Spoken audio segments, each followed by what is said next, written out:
مسند ابی یعلا میں حسن درجے کی روایت ہے۔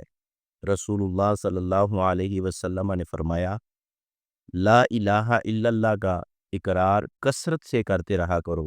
اس سے پہلے کہ تم اس کو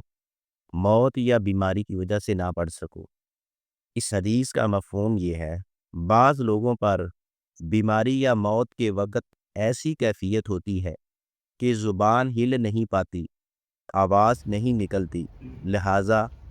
حالت صحت میں کثرت سے اس ورد کو زبان پر جاری رکھیں تاکہ آخر وقت میں یہ کلمہ پڑھنا نصیب ہو جائے۔ آخری وقت میں اکثر لوگ یہ کلمہ اس وجہ سے نہیں پڑھ سکتے کہ زندگی میں ان کے دل سخت تھے، گناہوں کی دلدل میں پھنسے ہوئے تھے، زبانیں حق بات کہنے سے رک جاتی تھیں، غریب، کمزور اور بے گناہ لوگوں پر ظلم و زیادتی کرتے تھے، شرک و بدعات جیسے خوفناک گناہ میں مبتلا تھے۔ لہٰذا آج ہی سے تمام صغیرہ